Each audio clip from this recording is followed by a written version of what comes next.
We might not notice, but tremendous technology and mind-boggling science constantly surround us in the products we use every day. Behind their practical use lurk hidden histories, dramatic discoveries, and awesome experiments. They are Wicked Inventions. Coming up, the teddy bear, the presidential secret behind this toy's name.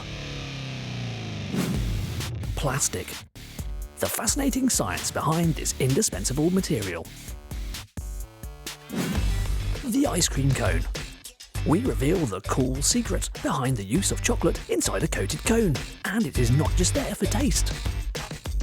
We reveal the surprising science and amazing manufacture behind these wicked inventions.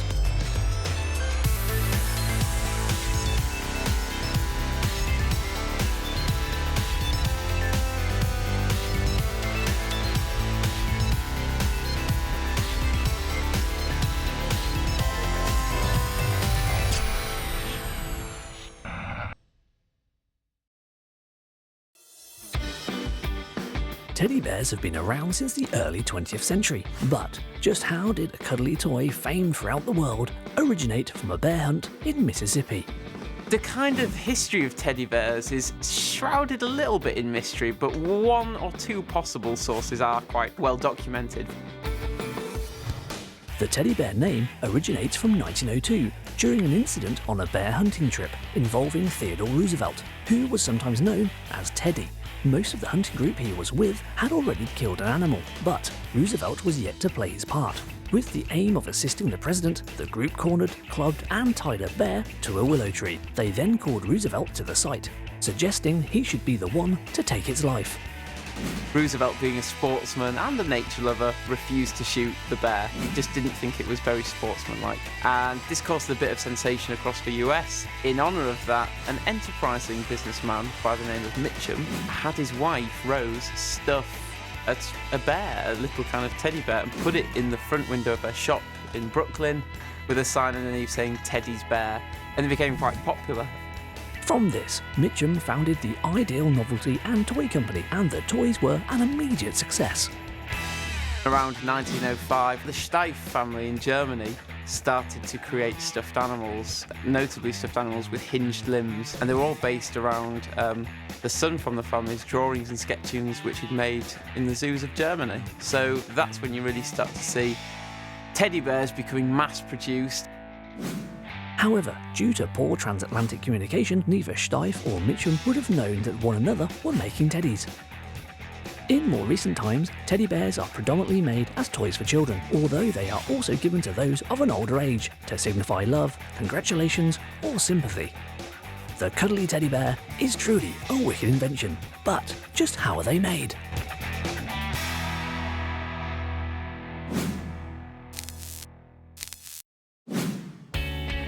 Merrythought, a family-run business in the south of England, have produced teddy bears using traditional methods for 4 generations. The Merrythought Teddy Bears was founded in 1930 by my great-grandfather and is currently run by myself and my sister. So, what's the secret to making one of these lovable creatures? The life of a cuddly teddy bear, of course, begins with its cuddly fur. These teddies have fur made from mohair, which is an extremely silky, soft yarn made from the hair of the Angora goat. All the mohair is made for us from scratch. It's all bespoke to a particular colour and length, and we have thousands of different varieties from which we can produce thousands of different types of teddy bears. Once the mohair has been selected, it is laid out onto a table and cut using pattern knives. These are a bit like cookie cutters. These knives themselves are handmade from paper patterns, which are made by our design team. These knives are laid over the fur, and a cutting press then presses down firmly, leaving the shapes for each body part of the teddy.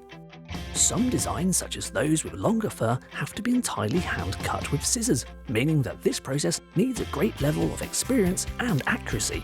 Once each part has been cut to shape, they are sewn together using a sewing machine. It's very important to get this exactly right, as the finished sewn material will dictate the entire look and balance of the bear. Once all sewn together, we have something resembling separate parts of a hollow teddy bear, but it's missing something important: eyes to see. So the head at this point is still inside out, so the seams are still on the inside, and this allows us to put the eyes in which have a particularly strong safety washer.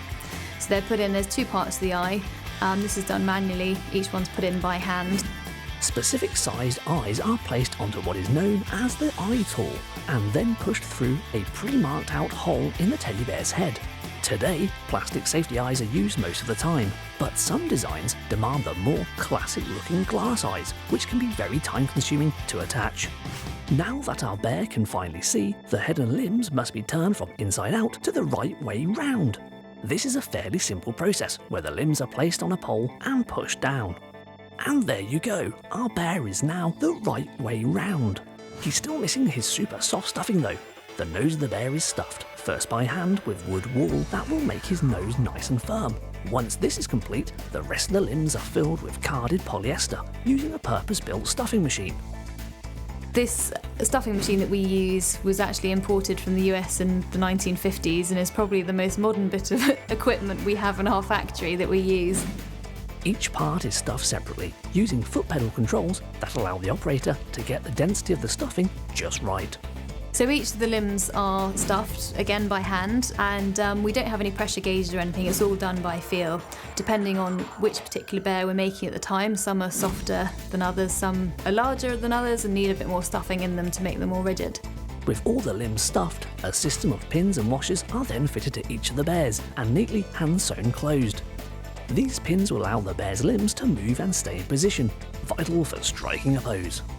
So they all have movable arms and legs, which is what a traditional teddy bear should be like. The limbs and heads are then attached to the currently unstuffed body. A measuring tool is used to make sure the arms and legs are the correct distance apart. That tummy needs some stuffing now. The bear goes back to the stuffing machine to be filled. A beanbag is usually added at this point too, giving the bear a bit of extra firmness and weight. At this point, extra accessories such as a growl box, music box or squeakers are also added. Our bear needs a voice after all. The back of the teddy is then sewn together before the nose is hand sewn. This is achieved by building up many layers of thread that will eventually form a firm nose. It's all finished off nicely by sewing in a mouth to give our bear its smile. He's almost ready now, just a few finishing touches are needed. Firstly, the bear is brushed and combed to make the bear's fur fluffy and, most importantly, cuddly. He then needs a bit of trim to tidy up the areas of fur around the eyes, nose and mouth. This is completed with small trimming scissors. At the quality control inspection, if the bears are deemed suitable, which they most often are, a ribbon is added and tied in a big bow. Some bears can even have clothes fitted at this point. Stylish. That's our bear complete. He just needs to be neatly packaged up and sent off to lucky customers the world over, ready to love and be loved by children and adults. Within the factory, we produce hundreds of different designs and styles of teddy bears for different customers and retailers around the world. To make one of our teddy bears, it takes anything from an hour and a half up to a day for some of the really large bears, and we will produce around 20,000 teddy bears in a year. Teddy bears, one wickedly cuddly invention.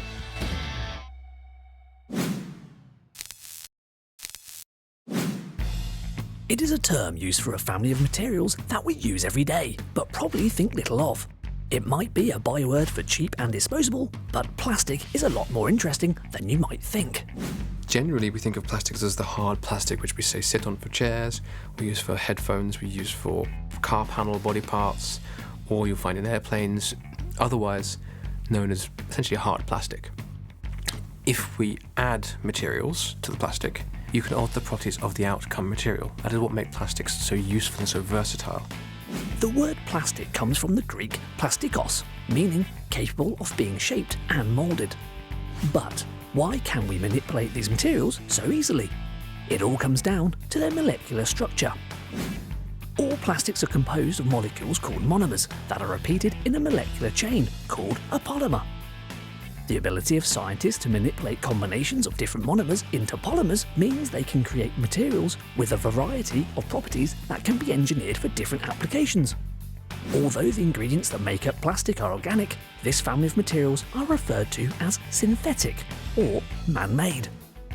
Now, a polymer can be meaning many things in terms of the actual end result product, but if we talk about taking an organic monomer, which is a simple building block, and then adding another organic monomer to it. And by that subtle change there, you've already made a different change into the properties of the polymer in terms of its melting point, how easy it flows, how easy it is to process.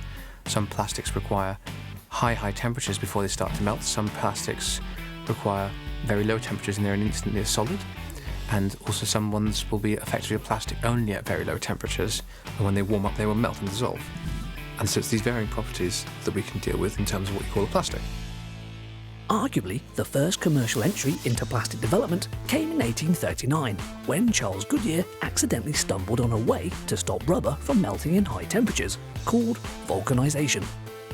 By adding sulfur and lead to natural rubber and heating it, vulcanization took the natural rubber fibres and molecules and cross-linked them with one another, meaning the material would be more durable and wouldn't melt. A property of a compound when it melts is the molecules slide past each other. If it is cross-linked, the compound hasn't that ability and retains the stretchiness of rubber over a greater range of temperatures. However, vulcanization just adjusted the properties of an already existing material, and in 1862, the first fully man-made material was created. Called cellulose nitrate, this plastic found a wide variety of uses, including inks, wood coatings, and film stock, which was known as celluloid. It was also infamously used as a replacement for ivory billiard balls in the United States. Cellulose nitrate, being gun cotton and being relatively shock sensitive, used in billiard balls isn't the best of things, so quite often what happened was shoot a pool ball at the right way, and the explosion, because of the two things hitting together, sounded like a gunshot in the middle of a bar where people routinely carried guns. Wasn't the best of methods, but it worked. And cellulose nitrate, despite it being explosive, was also being used for film and for making normal films, like movies, and old films are known to go up literally in smoke. In the wake of World War I, great strides were made in the mastery of chemistry, which resulted in an explosion of new forms of synthetic or man-made plastics coming onto the market. In the 1920s and 30s, new polymers started to appear, which included names we are all familiar with today, such as polystyrene, polyethylene, and polyvinyl chloride, or what we would call PVC. Some plastics will be very thin, light, and very flexible, so you can get a plastic bag. Some of them could be slightly harder, and depending on how you add particular chemicals in to allow them to move a bit, you can get plastic bottles of varying degrees of crinkliness and hardness, or very flexible and robustly come back to their shape, down to the very hard but also very useful things like polyvinyl chloride, which you find in guttering or you can find in hard plastic chairs. In between it, you also have plastics which you can spin like a fibre, so like cotton you can spin plastics, so you can make clothing, so you have polyesters, and there's lots of varying degrees of changes you can make to them. One of the reasons for the cheap cost of products made from plastic is the simplicity of their manufacture. One of the most common methods is injection moulding. In injection moulding, plastic pellets are fed into a preheated barrel via a hopper, where heat, friction, and pressure slowly melts the pellets into a viscous form, where they are forced into a mould cavity. In the mould, the plastic cools and hardens to the size, shape, and configuration of the cavity. This means intricate products can be replicated quickly and in volume. So, plastics are wonder materials, but they do come with a major downside. They're very big in terms of molecular size, which makes them very difficult to break down. Recyclable plastics are plastics that are designed to break down, and because their chemical linkages are not so strong, they will essentially degrade under normal conditions of a landfill, or they will degrade potentially even within our stomachs. Those are designed to have a shorter life, but they're also designed to be more reusable and more environmentally friendly. Otherwise, plastics can be lasting 50 to 100 years easily. With the world using roughly 20 times more plastic than it did 50 years ago, we now need to be even more careful with how we dispose of this remarkable collection of materials. Plastic, truly a wicked invention.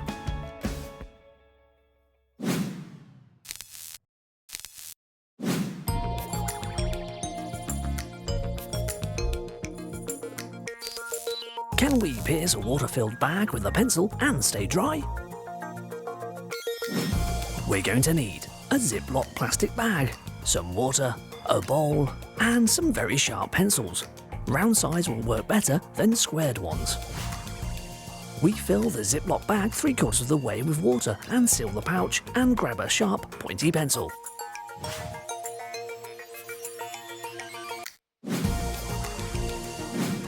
We grip the top of the bag with one hand. With our other hand, we take a pencil and push it through the bag. Look, no drips. We take another pencil and push it through both sides of the bag. Still dry. We use another pencil and another. Still the water stays in the bag. As we've seen earlier, plastics are made by combining molecules into long chains of polymers. In our plastic bag's case, think of the polyethylene molecules it is made from as long strands of cheese strings. The tip of the sharpened pencil can easily slip between and push apart the flexible strands of cheese, but the strand's flexible property helps to form a temporary seal against the edge of the pencil. When the pencil is removed, the hole in the plastic bag remains because the polyethylene molecules were pushed aside permanently and the water leaks out. Can we pierce a water-filled bag with a pencil and stay dry? Yes, we can. Wicked challenge smashed.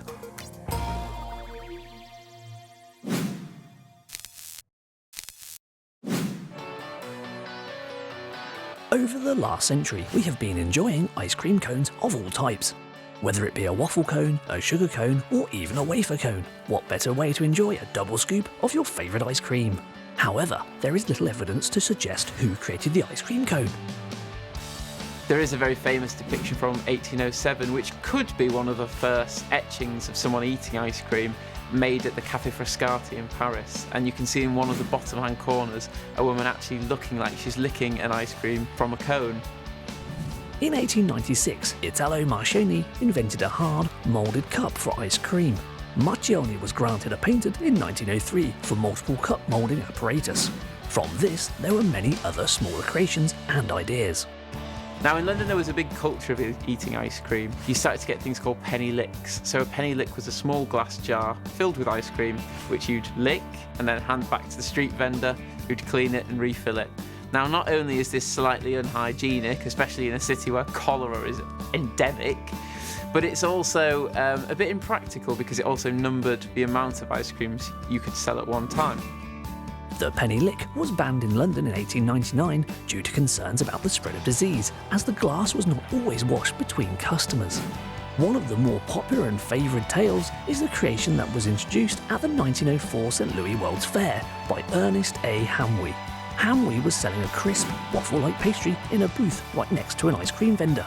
The ice cream's increasing popularity meant that they soon ran out of serving dishes, which is where Hamwi stepped in, creating a firm pastry that would hold the ice cream for customers.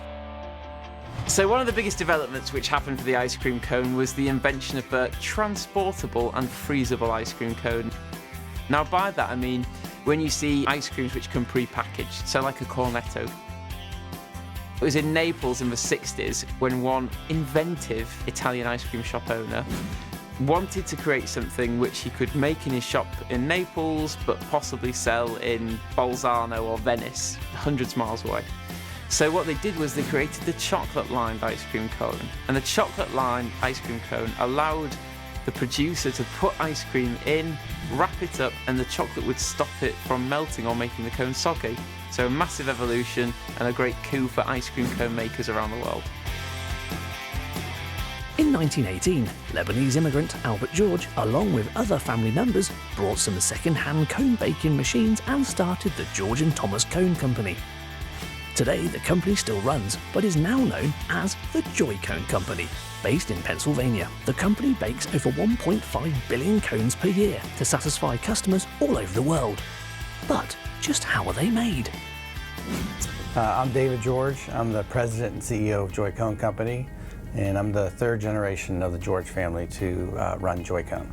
I've been here since 1980, frankly, when I was 13 years old. The Joy Cone Company was founded in 1918, so we've been making ice cream cones for almost 100 years.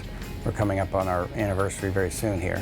And on a busy day in the summertime, we'll produce about 10 million cones in a single day. And in our whole company, in a given year, we'll make over 1.5 billion cones a year. Cones are made with a batter as opposed to a dough when you think of breads and donuts. And the main ingredients are flour, tapioca flour, water, and sugar. One of the key differences between the batters is that a sugar and waffle cone batter, we use brown sugar as opposed to white sugar in cake cones. It's a little more costly, but we feel the brown sugar gives it a sweeter taste and also gives it strength so that the cone hold up better when you're shipping them across country. Joy-Con makes a variety of ice cream cones, but we're going to look at just 3. Sugar cones are sweet and have a strong, crisp structure. Cake cones have a lighter texture and have a flat bottom, meaning you can put down the cone without it falling over. And waffle bowls help manage portion size. The ingredients for the sugar cones and waffle bowls are mixed in the same vessel, with the batter for cake cones being made separately. The batters are then stored in cooling tanks, where it is held until the oven is ready. In the cake cone oven, a precise amount of batter is squirted into a special mould. A plug is then lowered into the mould, which forces the batter to rise up between the mould and the plug, so that when it cooks in the oven, it forms the shape of the cake cone. The moulds travel on a conveyor belt through the oven, which cooks the cones for exactly 90 seconds at 350 degrees Fahrenheit or 180 degrees Celsius. At the end, the mould opens up to allow the cone to drop out into a trimming machine, which cuts off any excess and means all the cones have a uniform shape. These trimmed cones can then be stacked and moved to the cooling area, where a worker inspects the cones for any damages or imperfections. If they pass, they are loaded onto a cooling wheel. Next, the cones are coated in molten chocolate in a machine called an unrober. On the other side, the coated cones are placed on a conveyor belt, which takes them through the packaging machine. Sugar cones are made by squirting the batter onto a plate. These are baked for between 60 and 90 seconds, then the plates open up so the patty can be dragged out. The patty is actually baked perfectly flat.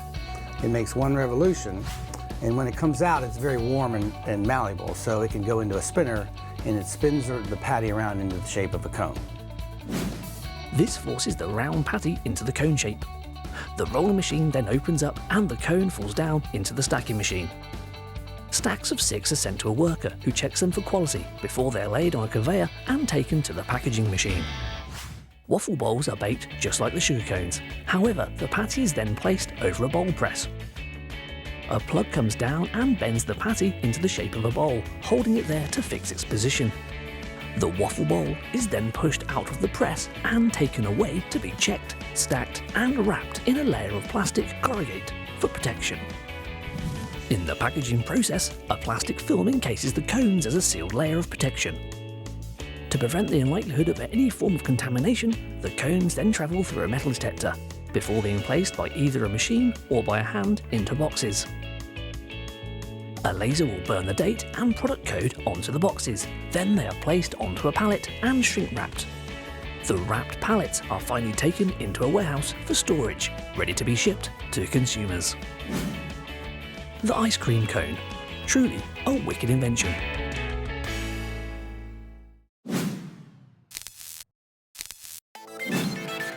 So, there you have it, a dash through the hidden history, super science and amazing manufacture of products that you use every day but have never realised their amazing backgrounds.